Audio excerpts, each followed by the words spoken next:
in ba ki da aiki, in kuma yana yin aikin gona ne, in kina da hanyar magani ki kawo kuɗi ki siya magani ki je a fesa mashi a gona. In damuna ya yi zai ce gona nashi ne gare. But if you fold your hand cewa ai shi namiji ne tun da shi ya kawo na gidan shi ai ya kamata ya je siya magani ga kuɗi aljihu ki fito baki iya taimakawa baki iya zuwa kwanan ba, to gaskiya baki yi ba.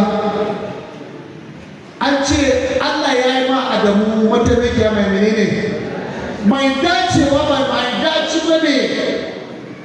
Muna ji idan ba kin ba in zaki ba shi magani ko zaki ba shi kudi magani ya je cinye ki siya magani ki je ki ajiye. Kusa akwai wasu maza da baban su a baya gaba kai akwai wani namiji da an ce za a je noma a kwanan shi kuma ba shi da masara, sai matan ta je ta yi leburanci ta siya masara ta zo ta nika gari masara da ta nika gari masara ta ajiye da ya zo wani rana da zai fita ba shi da ko naira 10 a hannun shi sai ya je ya diba gari masara ya je ya sir ya shakir namiji ne wai mu maza wai da mun kawo hatsinmu a gida matanmu suna gida sai ko in an yi girbi sai matanmu su kawo hatsi a gida sai su kwashe hatsi a gidajenmu su je su boye a gidajen wadansu mutane domin mu kada mu yaya wai kada mu je mu diba mu je mu sayar abinci. Mai gida kenan mai gida wanda yana da gona mai gidan kirki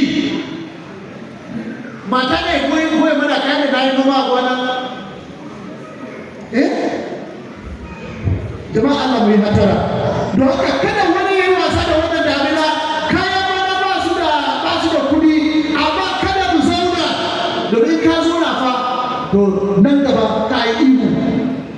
Ubangiji Allah ya kyashe mu, Allah ya kara fishe mu ta sai mu yado. Jawar Allah mu ta sai mu yado. Don't be lazy in your workplace. Don't be lazy in a community that they elect you as a leader. Don't be lazy in a church. Don't be lazy in everywhere that you be as a leader. In your family, you are a leader. The rainy season is going on. Let everybody come out and do the needful by this hour. Mu ba za mu iya nuna rani ba, amma da shi ke Allah ya ba mu ruwa, bari mu fita mu yi shi cikin lokaci mu samu biyan bukata.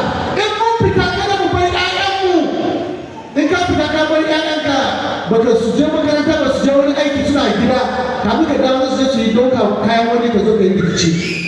So call them no matter little they be.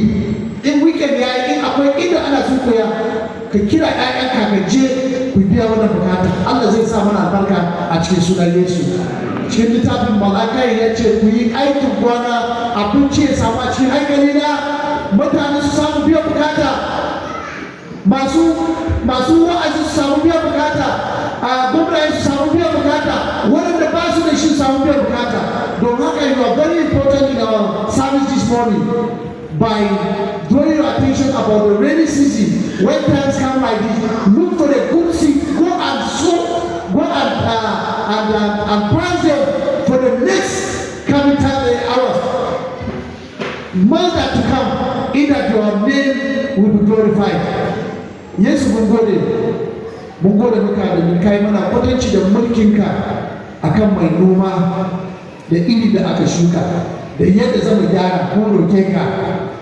Mu da ka ba mu wannan aikin mazaje ka ba mu dama mu je mu yi wannan aiki a cikin sunan Yesu. Ko da shi ke ba kwanakin amma dan wanda muka samu Allah ka samu albarka zan mu fita mu yi su domin mu doka kasuwarka albarkaci sunan Yesu kai ne mai ceto mu. Bari alheri Ubangiji Yesu Kristi da kauna Allah Uba da zumunta ruwan mai tsarki shi kasance tare da mu daga yanzu har abada. Jama'a Allah mu mutu.